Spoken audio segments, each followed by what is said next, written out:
गुरुदेव जय जय गुरुदेव।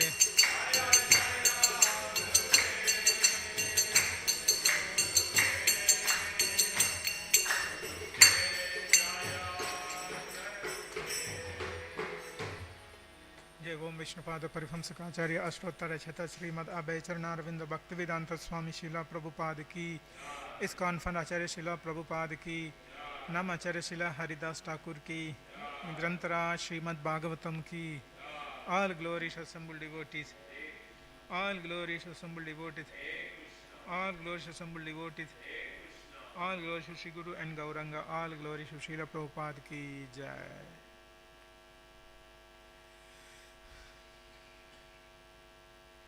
Hare Krishna. So welcome to the morning Bhagavatam class. Today we are starting the new chapter from Canto 4, Chapter 3, Talks between Lord Shiva and Sati. We are covering text 1 and 2 today.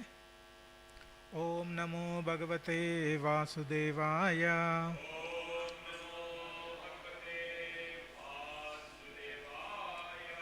Om Namo Bhagavate Vasudevaya.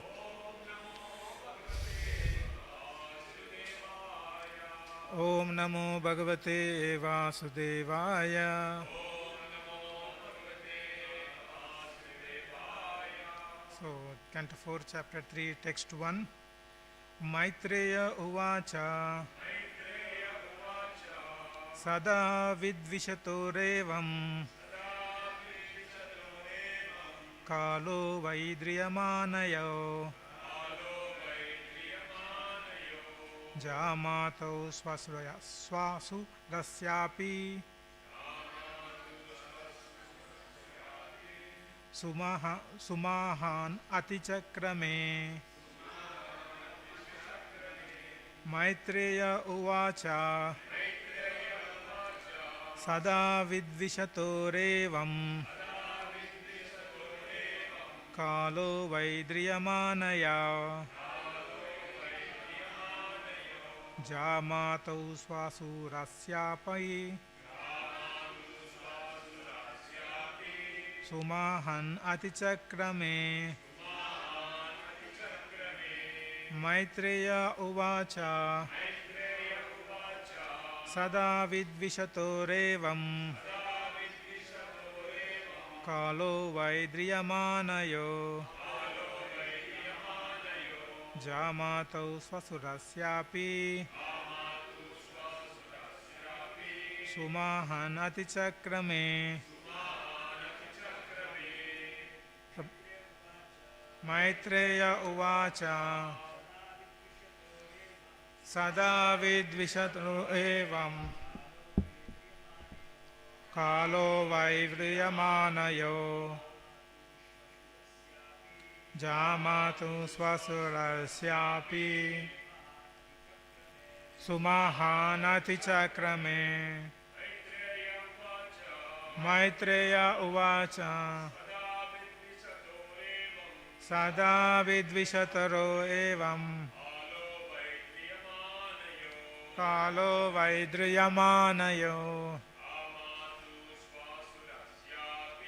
Jamatu Swasurasyapi Sumahanati Chakrame. Maitreya Uvacha Sada Vidvishatorevam Kalo Vaidriyamanayo Jamatu Swasurasyapi Sumahanati Chakrame.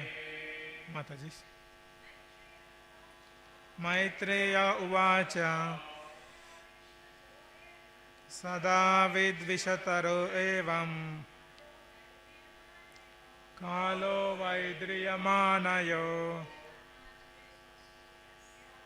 Jamato Swasurasyapi Sumahanati Chakrame. Maitreya Uvacha Sada Vidvishatorevam कालो वैद्रियमानयो जामातौ स्वसुरस्यापि सुमहान् अतिचक्र. Word to word meaning. Maitreya uvacha. Maitreya said, Sada, constantly, vidvishato, the tension, evam, in this manner, kala, time, why, certainly, driyamanayo, continued to be a jamatau, of the son-in-law, Swasurasya, of the father-in-law, Api, even, Sumahan, a very great, Atichakrame, past. Translation and purport by His Divine Grace Bhaktivedanta Swami Srila Prabhupada ki Jai. Translation. Maitreya continued. Please repeat with me. Maitreya continued. In this manner, the tension between the father-in-law and son-in-law, Daksha and Lord Shiva, continued for a considerably long period. Purport. Please listen. The previous chapter has already explained that Vidura questioned the sage Maitreya as to the cause of the misunderstanding between Lord Shiva and Daksha. Another question is why the strife between the Daksha and his son-in-law caused Sati to destroy her body. The chief reason for Sati's giving up her body was that her father, Daksha, began another sacrificial performance to which Lord Shiva was not invited at all. Generally, when any sacrifice is performed, although each and every sacrifice is intended to pacify the Supreme Personality of Godhead Vishnu, all demigods, especially Lord Brahma and Lord Shiva and other principal demigods such as Indra and Chandra are invited and they take part in. It is said that unless all the demigods are present, no sacrifice is complete. But in the tension between the father-in-law and the son-in-law, Daksha began another yajna performance to which Lord Shiva was not invited. Daksha was the chief progenitor employed by Lord Brahma and he was son of Brahma, so he had a highly position and was also very proud. I'll read the text too. Yada bishiko takshastu brahmana paramestina prajapatinam sarvesham adipatye samyo bhavat. Translation. When Lord Brahma appointed Daksha as the chief of all Prajapatis, the progenitors of population, Daksha became very much puffed up. Purport. Although he was envious and he was inimical towards Lord Shiva, Daksha was appointed the chief of all Prajapatis. That was the cause of his excessive pride. When a man becomes too proud of his material possessions, he can perform any disastrous act, and therefore Daksha acted out of false prestige that is described in this chapter. Let's do Mangalacharan.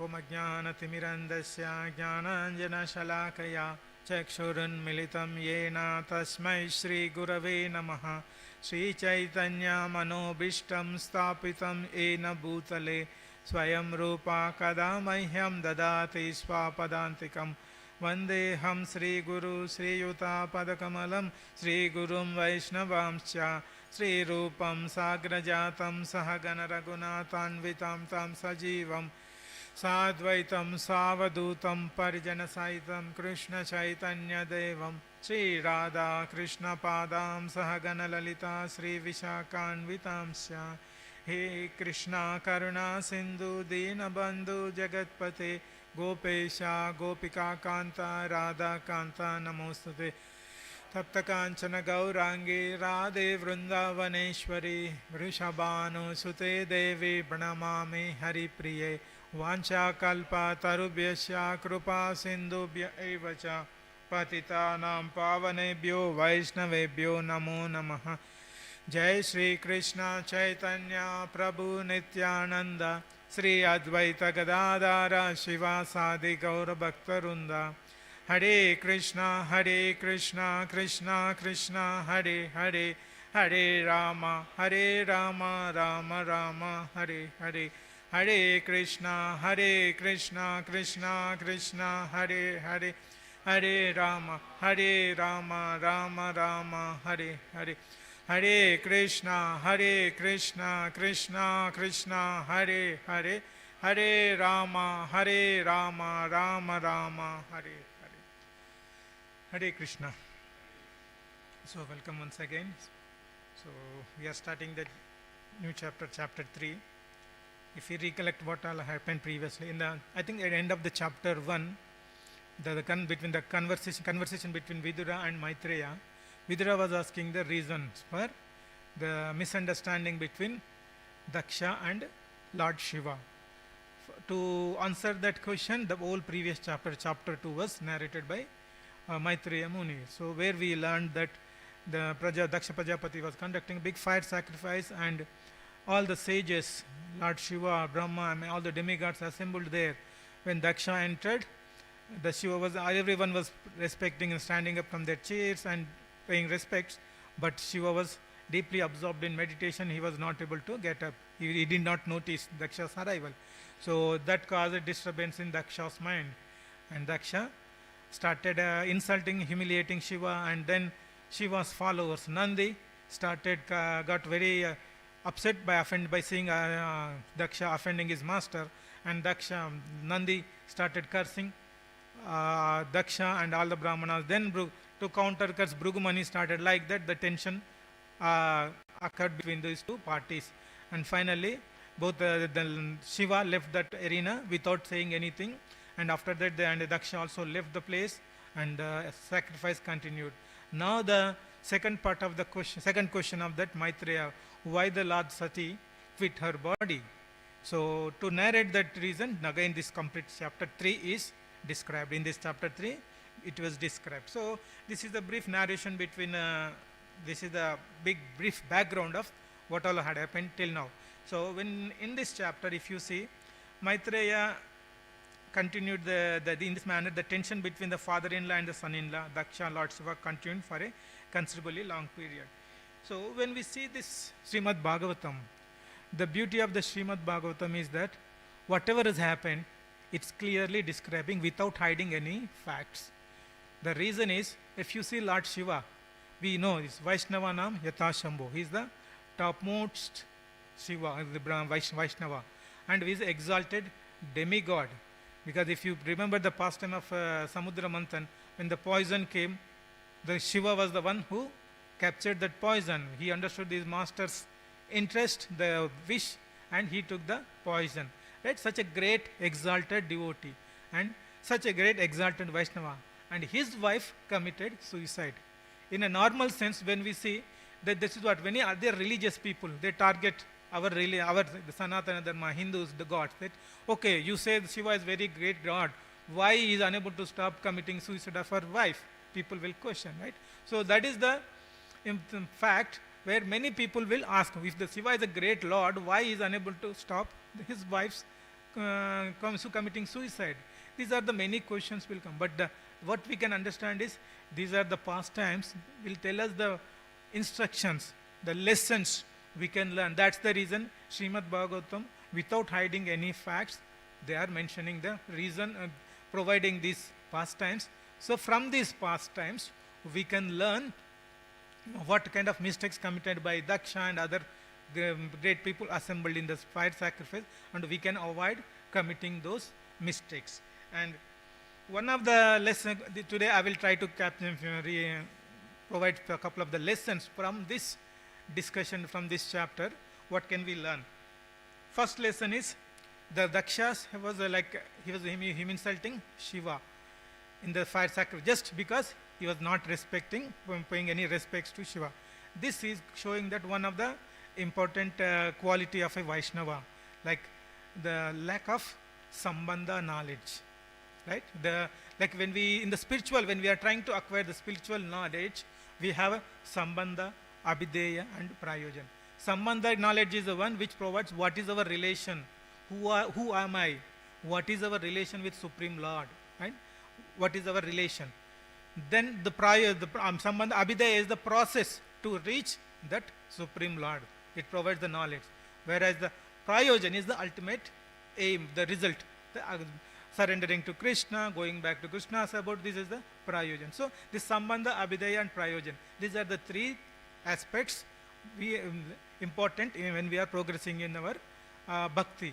The sambandha knowledge is the first thing. If we get this sambandha knowledge correct, all other steps will follow correctly. When we fail to get this sambandha knowledge, that is where we can see these kind of disturbances. And Acharya's comments that whenever the Daksha coming to that fire sacrifice, one of the important ornament he forgot to wear. What is that ornament? That is Trunadapi Sunichena, the Taruravi Saishnana, Amanina Manadena Kirtanaya. The humbleness, the humility that he was lacking. And why? Because he was thinking on the bodily platform. So in any philosophy, spiritual, when people are trying to acquire the spiritual knowledge, not only in Vaishnava, any other philosophy, the ultimate end of that knowledge is, I am not the body, I am the soul.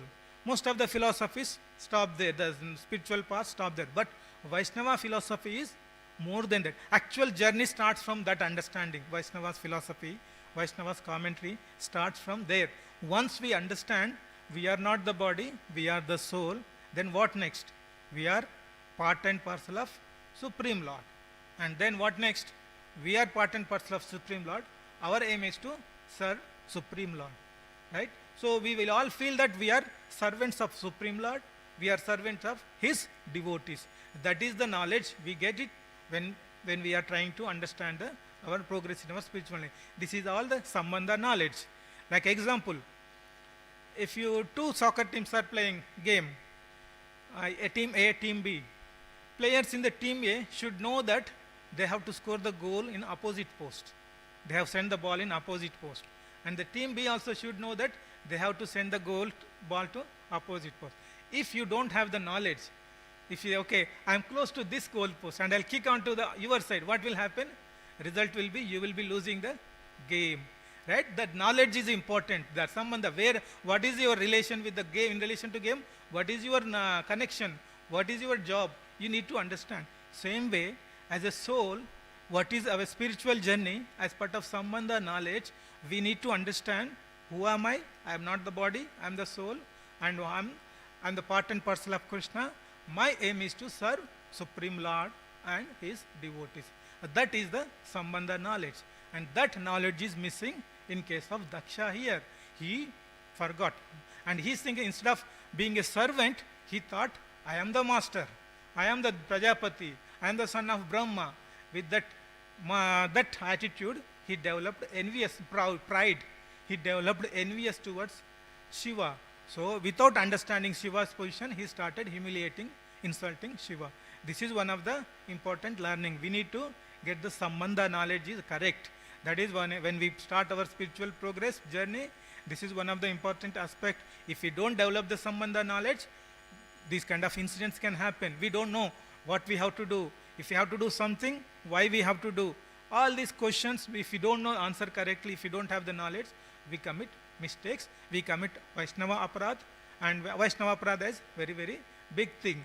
Any offenses we can overcome with all, but Vaishnava aparadha is a big one. It's very difficult to overcome. So this sambandha knowledge is one of the important point which Daksha, from this story, we can see that Daksha is missing that sambandha knowledge, at least on that day when he is doing these activities. And the second lesson we can understand from this thing is taking the instructions from Guru, Sadhu and Shastra. This is what generally we hear from our senior devotees and spiritual master, and Prabhupada mentioned many lectures, right? So, Guru, Sadhu and Shastra.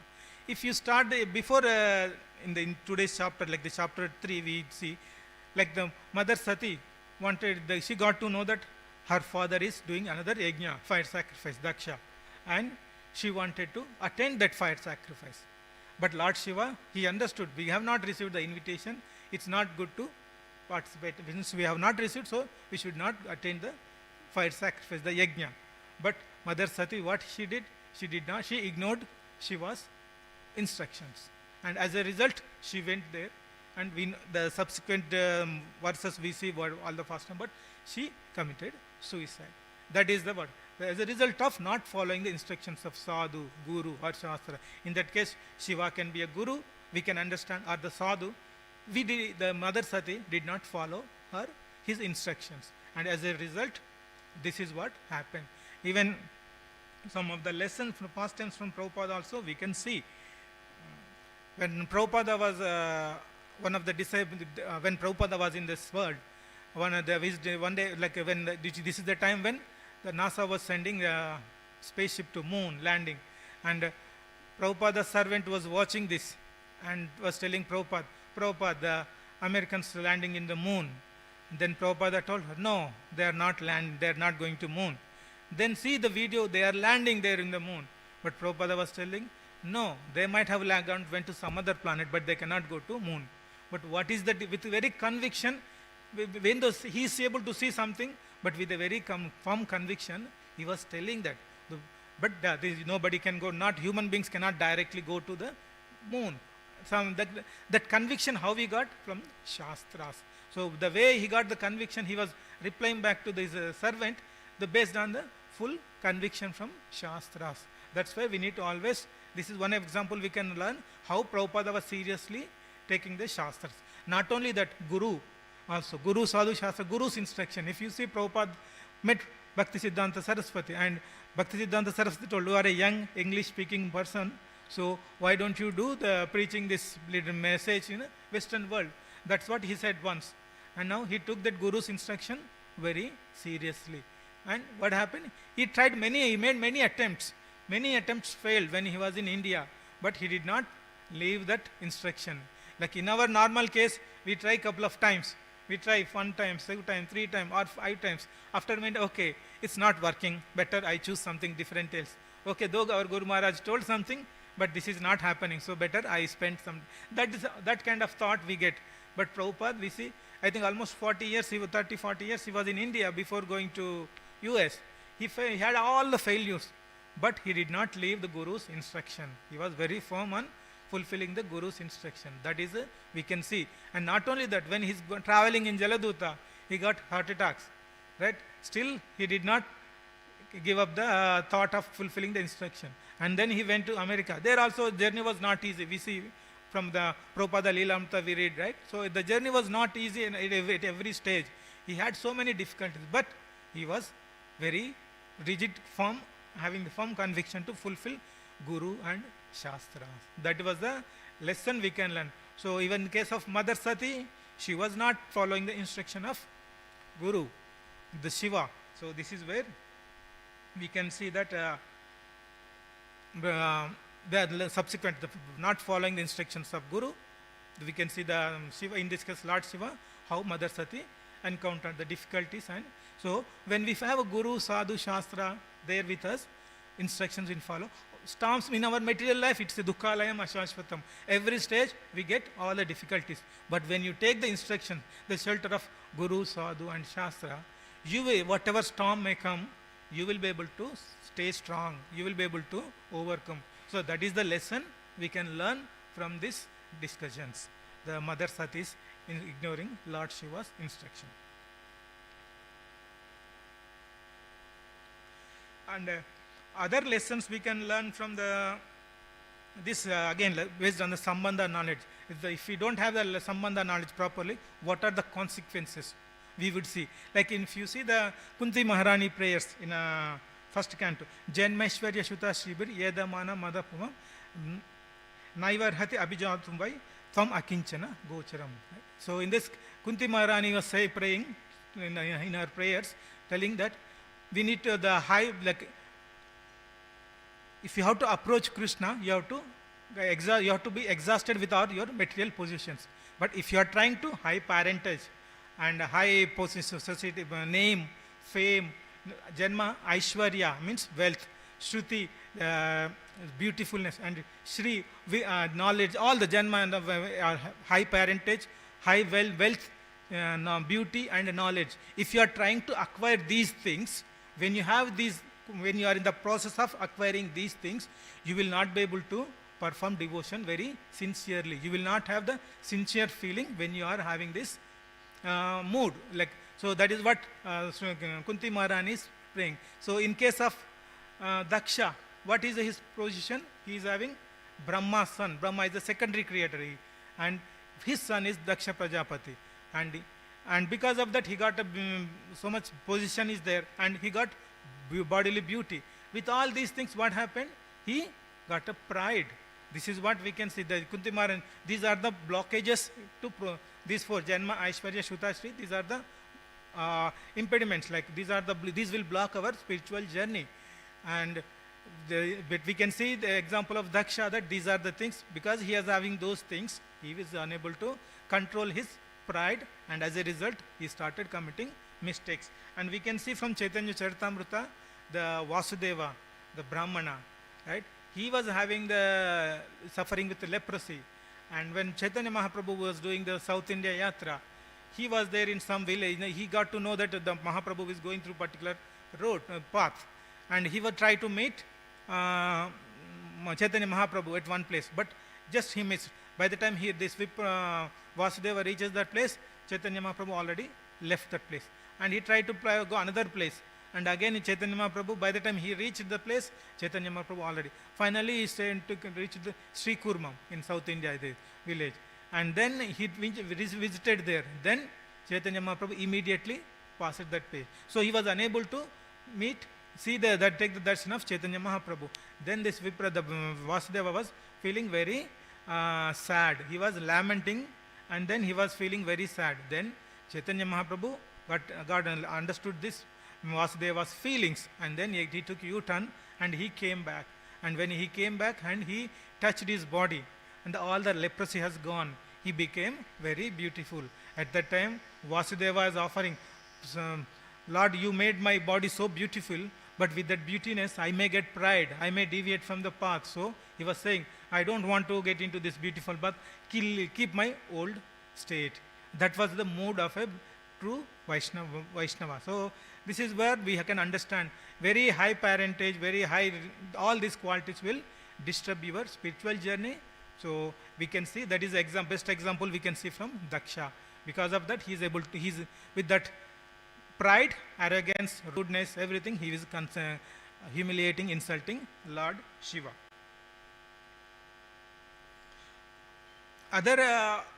Another point we can learn from here is, when we have this proper knowledge, Sambandha, Abhidaya, Prayojan, we can understand Krishna.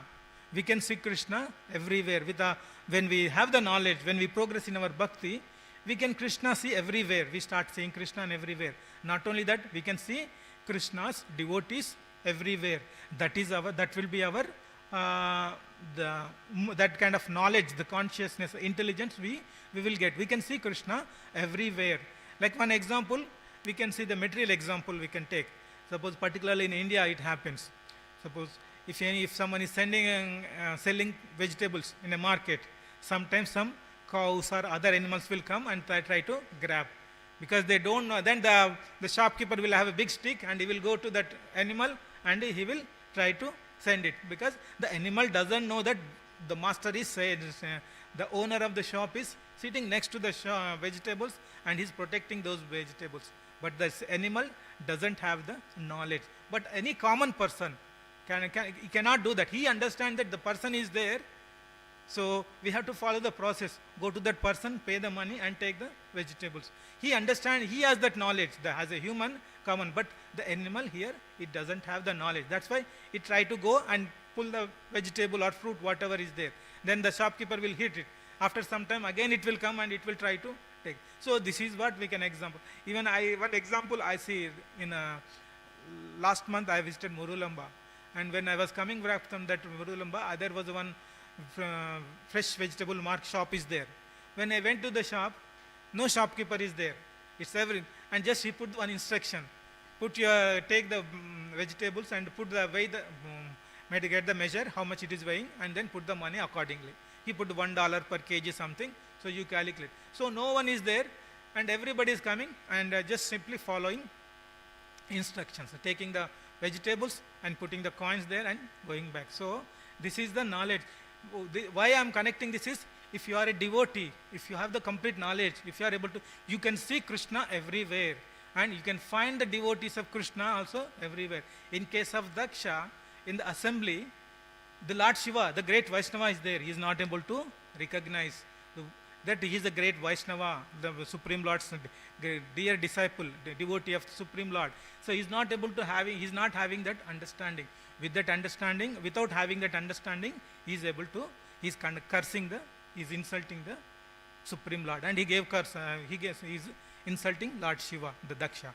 So this is how we can, having the right, when we have the right in spiritual knowledge, we can differentiate who is, we can understand the Krishna, we can see Krishna everywhere. Whereas if you don't have the knowledge, even Krishna is, even same thing we can see in the pastimes of, from Srimad Bhagavatam, Brahmanas doing the fire sacrifice. And Krishna and Balram were playing in nearby forest, and Krishna and Balram were feeling hungry. Then he sent coward boys to get prasadam from this fire, from Brahmanas. When they went to Brahmanas and asking, Krishna and Balram were there, they wanted to have prasadam. Then Vaishnava said, no, we are doing fire sacrifice. But ultimate beneficiary of the fire sacrifice is Krishna, the Supreme Lord. He is there next to the next door, but they are not able to recognize. So they have not having the right spiritual knowledge. When the Krishna is there in front of us, or if the devotees are there in front of us, we will not be able to differentiate. Whereas the Brahmana wives, these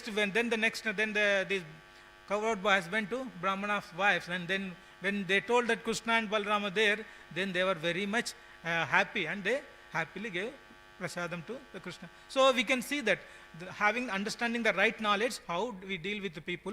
If we don't have the right knowledge, proper spiritual knowledge, what will be the consequences? This is from this Daksha's example we can understand.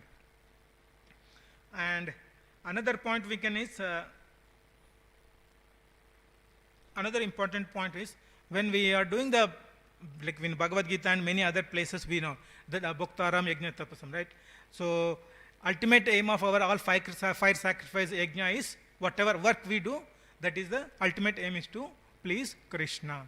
So even chanting is also Sankirtan yajna, right? So when we do any yajna, we have to have certain do's and don'ts, right?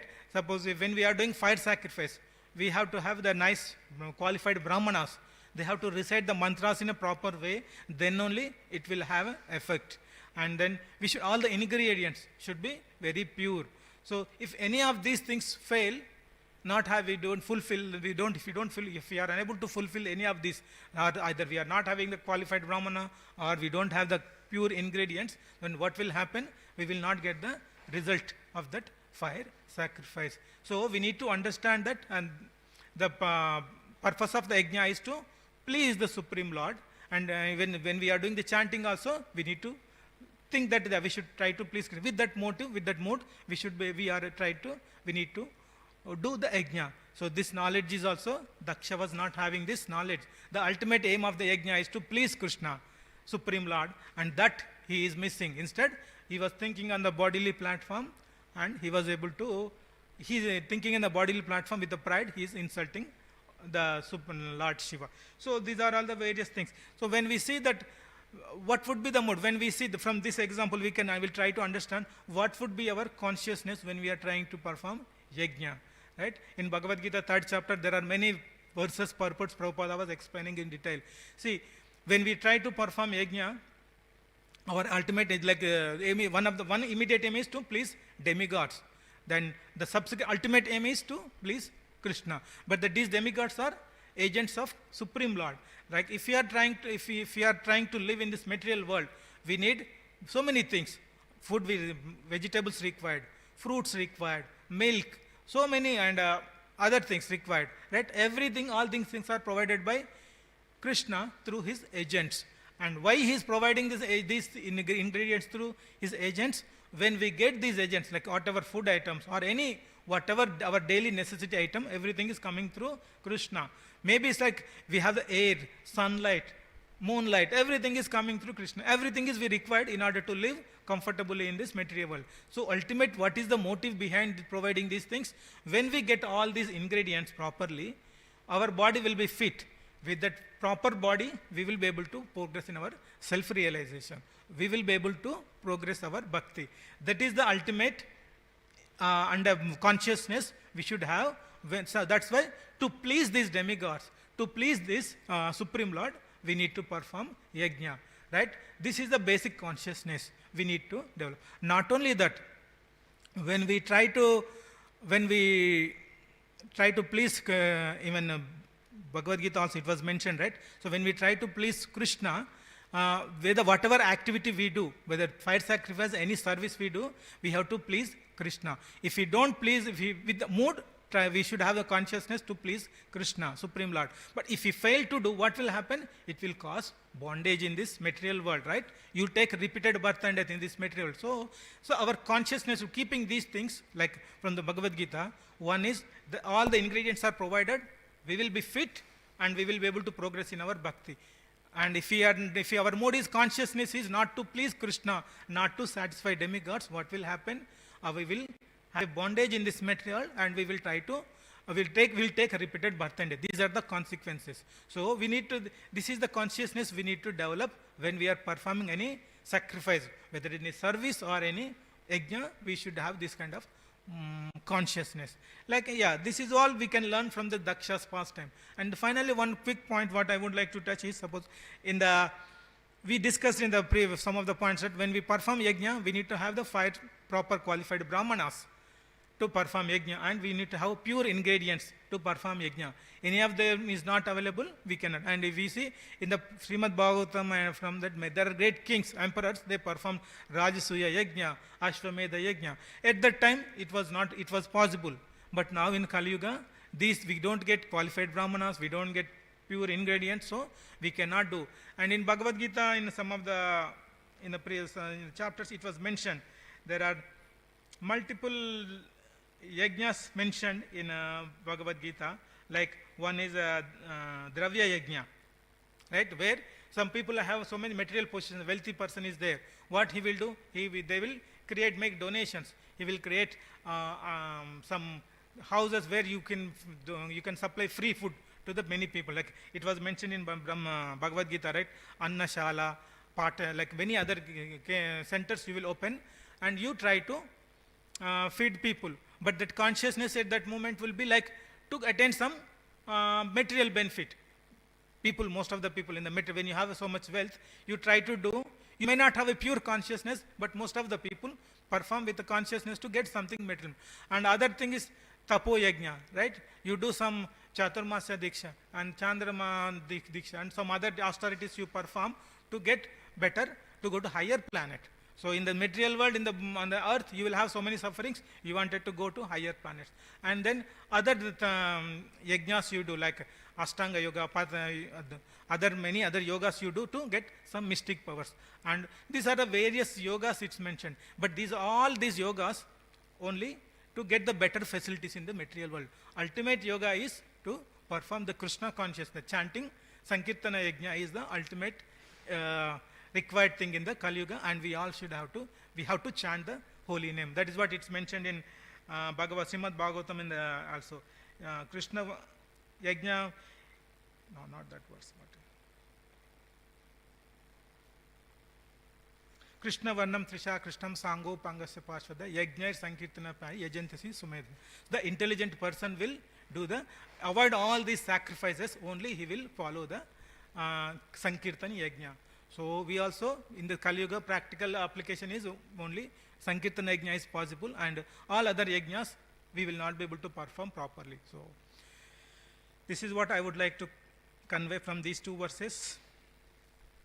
Any comments? Yes, Prabhu.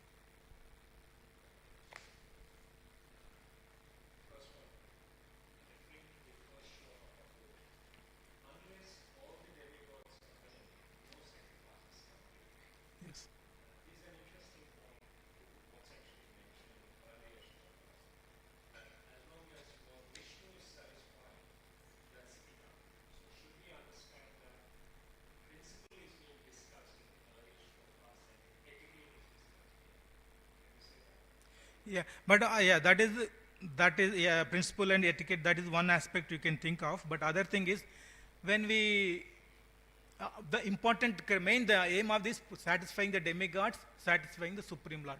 That is the ultimate purpose of the yajna. So when you satisfy Supreme Lord, ultimately the demigods will be satisfied.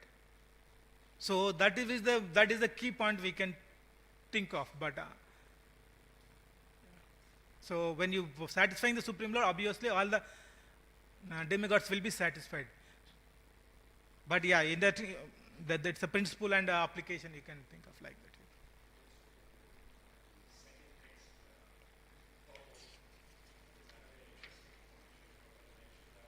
Although Daksha was envious and was inimical towards Lord Shiva, he was still appointed the chief of the Prajapatis.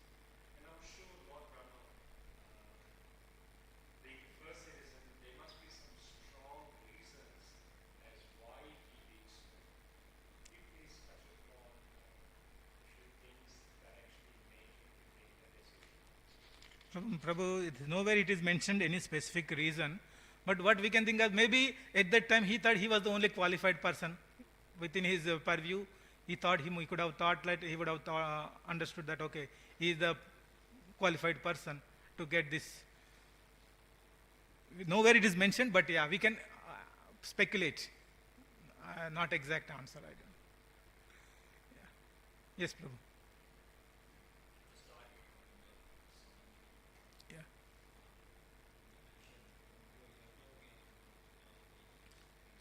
Sorry, Prabhu, I can't. Yeah.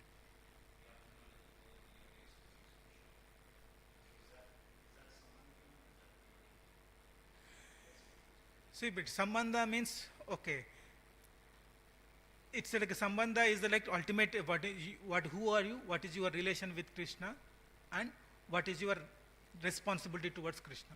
That is a sambandha jnana. So in this case, when you analyze this point, what your aim is to please Krishna. When you perform sacrifice, perform any fire sacrifice, the ultimate aim is to perform please Krishna. That is we can treat it, so that is the ultimate aim. So it's we can say sambandha jnana, we can understand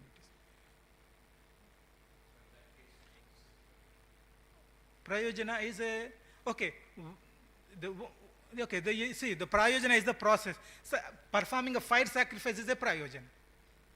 The process. Prayojana is like sambandha, abhideya and prayojana, right? You're asking abhideya or what is prayojana is like when you please Krishna, what will be, you will progress in bhakti or you will go back to Godhead. That would be the prayojana, right? That's the